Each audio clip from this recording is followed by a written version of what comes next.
Hello, my noble band of outlaws. Outlaw Samurai coming at you live with a video.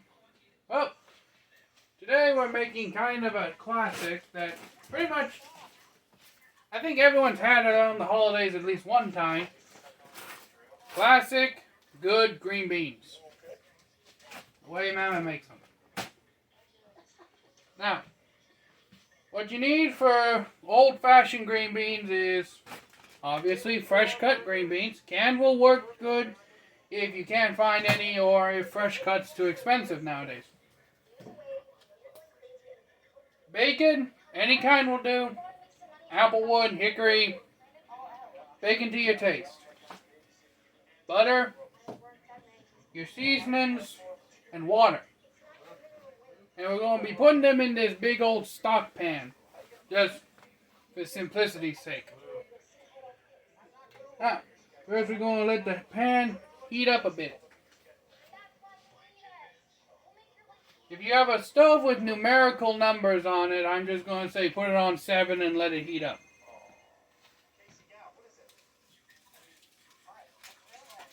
Now, you want to take one stick of butter, cut it in half, and throw one half into the pan. And let that melt while you're prepping the bacon. Now, it's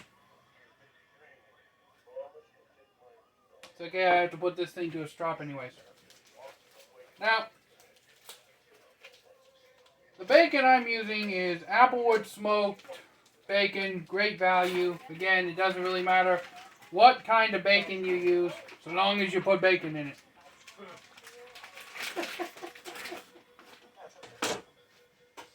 And the knife I'm using is the Forged in Fire 8-inch chef's knife review on my channel. Now, you may be thinking, I'm just going to throw the whole rack of bacon in there. You would be right on some occasions. But since we don't really have that much green beans, you want to match your bacon to your green beans, basically. So if you only have, like, I'd say this is about half a pound of green beans, use about half a pound of bacon. And these come in 1 pound packages, so just cut your bacon in half. Now this is a very important part that if you've never done this before, you should pay attention to. Do not throw them in whole strips. What you want to do is you want to cut them into small chunks about 1/4 to 1/2 inch wide. Because if you put them in the strips, it's not going to end up right and you're going to have weird, strippy, soggy mess. And it's best to do this when it's frozen because then you can just push down. Doing it raw, doing it thawed, you can, but it's not recommended simply because of the fact that doing it raw, the bacon can move a lot more than when it's compact and frozen. And I'm going to turn that up because I'm impatient to get that butter melted.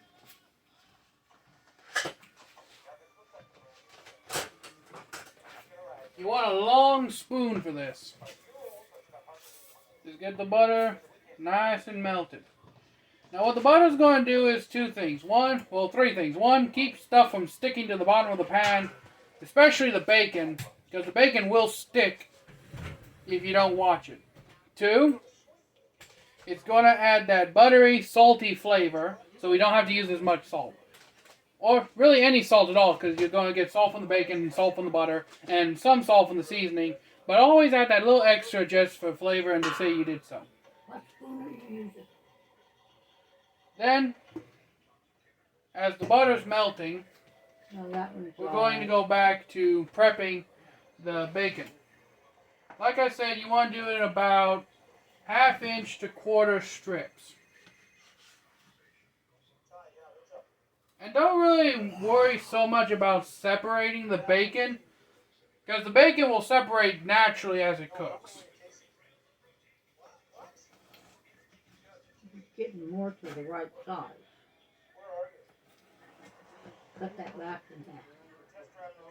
And Mama is over here being a backseat chef as always. You want to say something to the outlaws? Mama's camera shy. I got other things to do. As you can see, already the bacon is partially separating just from its thawing. I got by. And seasoning wise, we're going to be using lots of peppers. Red pepper, No, lemon pepper, garlic powder, that's okay. onion powder, That's okay. some black pepper, and as I said before, just a little pinch of salt That's right. for flavor and to say you did so. How is it taking your picture when I can see it over here? Because that's the other side of the camera. It's not. It's on video mode, so you can see the person you're videoing or the thing you're videoing. Okay. Emma doesn't know much about electronics. She's almost had her tablet thrown out the window a few times by me. I hung up. Well, she's almost thrown it out the window. There we go. Our butter is nice and melting.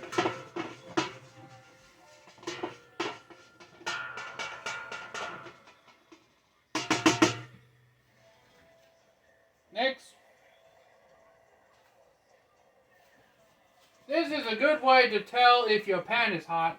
Take a few drops of water, and if it sizzles, then it's hot. Generally, this is used for oil, but with butter, if it gets to a certain point, it will do the same thing. And it's sizzling, so we'll go add the bacon. Now, this is where you can kind of break the bacon up a little bit if you desire. It's not necessary, but you can, just to kind of help it cook. And don't be afraid of throwing in the bacon fat. A lot of people who are more health conscious will be like, oh, we need to trim the fat off the bacon. No, the fat is what adds flavor. It's all about the flavor. So the more flavor we introduce, the better.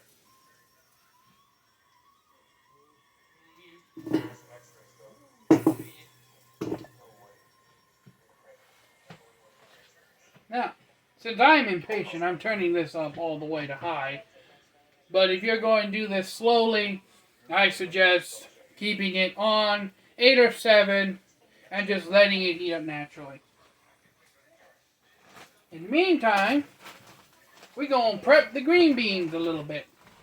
And what I mean by prep the green beans is, I mean unfreeze them a little bit. Because these came straight out of the freezer. So we're going to put them in a water bath. I think this is blanching. I think what I'm doing is called blanching, but I'm not entirely sure.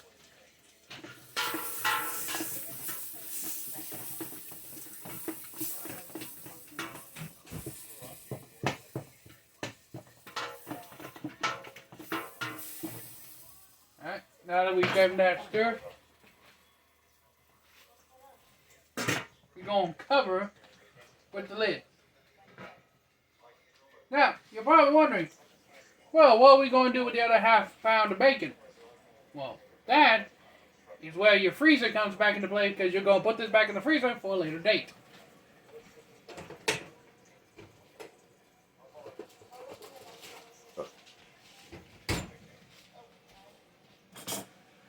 I know I haven't done too many outlaw chef videos,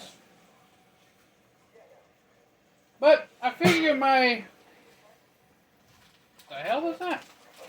I figured my content was getting a little stale.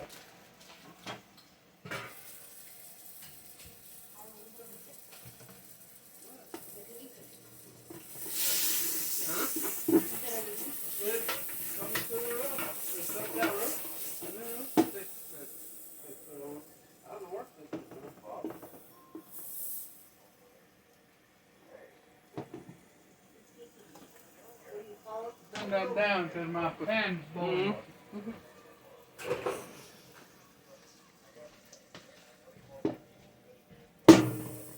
There we go. What? Nothing. Now, You better not be hitting that pan on that stove, you'll break it.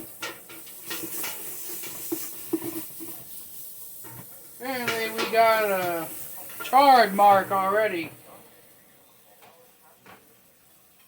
So, we're going to go ahead and add the rest of the butter because apparently there's not enough liquid in here.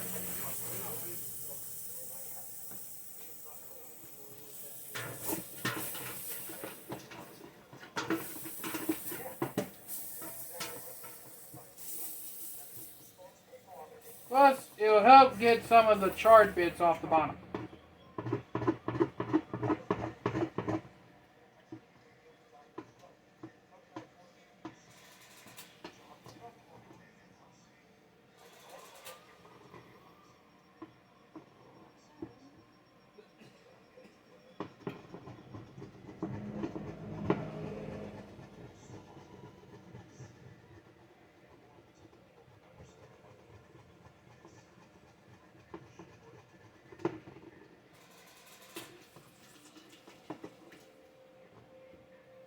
There we go.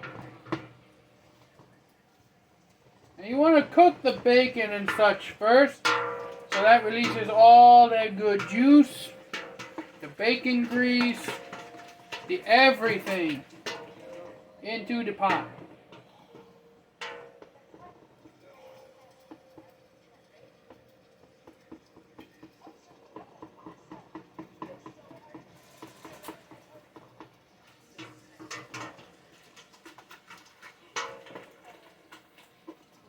Now, I'm going to stop videoing here. And when it comes time to add the seasoning, I'll start videoing up again. So, see you in a little bit.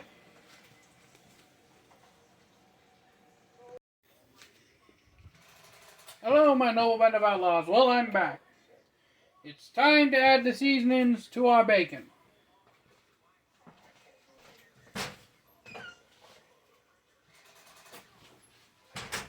Like I said, we got all these good seasonings right here to make this real flavorful. A little on the spicy side. First, generous portion of salt. Sprinkle in some black pepper. Garlic powder. Onion powder. Traditionally, you're supposed to put whole onion. You're supposed to put onion slices in this, but neither do I like the taste of. Neither do I like the consistency nor the taste of onion. Lemon pepper. So I'm doing it my way. Of course, the red pepper. You know, I find it really hard to find white pepper in stores. Like, you can find the red pepper and the black pepper all the time, but you can't ever find white pepper. What the hell's up with that? In any case, we'll mix the seasonings all up in there.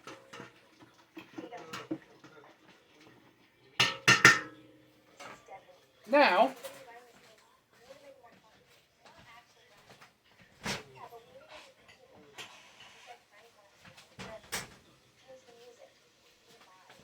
to keep from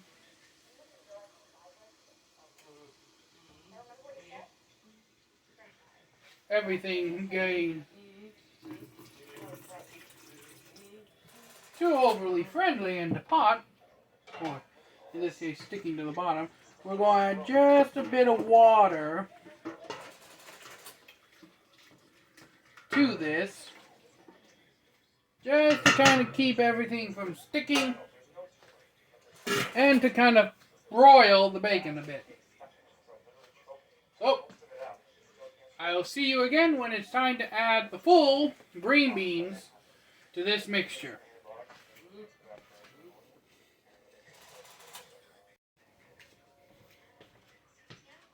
Welcome back, my noble band of outlaws. Well, the bacon is sizzling, and it's gotten to the point where I'm going to add the green beans. Now, I should mention this. You actually only want to or partially cook the bacon in the oil, or in this case the butter. Because all the real cooking that's going to go down is when you boil this. Now, how long do you boil this? Well, generally you can get away with about 30 minutes on a rolling boil. But if you want to make it how Mama does it, you have to boil it all day and constantly keep adding water to it until the water level is just barely above the green beans. Now, since we're cooking these green beans from pretty much frozen, although they have miraculously thawed out already. Since we're basically cooking these green beans from frozen, I don't think boiling all day is going to be necessary, or even boiling 30 minutes, I don't know. Since I've always ever cooked these things fresh, either out from my garden or fresh from the store. But that's not important at the moment.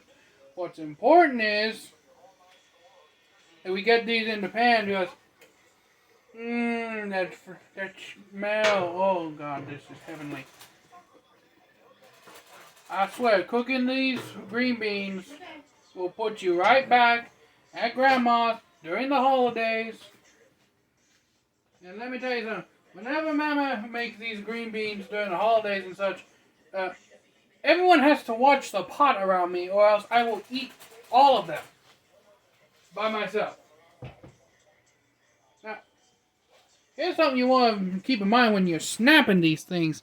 You don't want a green bean like this, because that's the end of the green bean. You don't eat the ends. Now then, here we go with the deliciousness. Oh yeah. Oh yeah, boy. Now we're cooking with fire.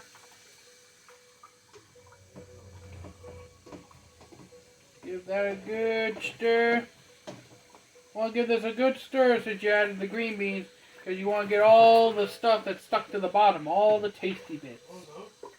Okay.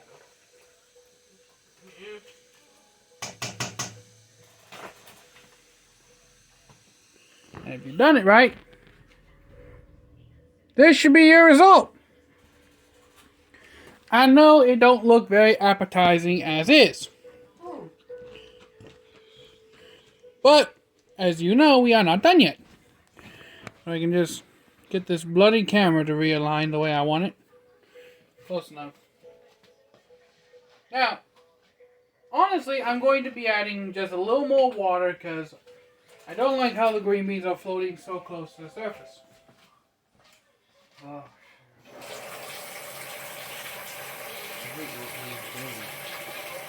And you may be wondering, Outlaw Samurai, aren't you getting a little carried away with the water? Well, yes and no. You can never put enough water in green beans. For the simple fact that if you cook them like I told you how Mehmet does it, you'd be boiling these damn things all day. But I'm only going to let these boil a couple of hours. Since, as you all know, I'm impatient and don't like to wait for things. So, we're going to leave the fire as is. And if you're going to boil these all day, you got to stir them constantly. Not too much, maybe a good stir every 30 minutes to an hour. Because once the water's added, I mean, cooking these things are basically done except for the end product of eating them. So, put the lid on. And with that, our green beans are ready to cook. I will do one final follow-up video at the end showing the results. So until then, my noble band of outlaws, I'm out. Peace.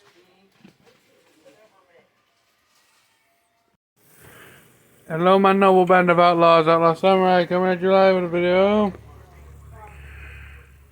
Boiling nicely. We'll continue the update later on. This will be a multi-spliced video. And now, my noble band of outlaws, here's the end product of About 4 or 5 hours of constant boiling later, we have the green beans. I know that it doesn't look all that appetizing, but when you're boiling green beans with bacon and all the trimmings, they never look as good as they taste. So until next time, my noble band of outlaws, Outlaw Samurai tells all y'all, be crazy rednecks, be safe and use new weapons, and enjoy Outlaw Chef. Peace.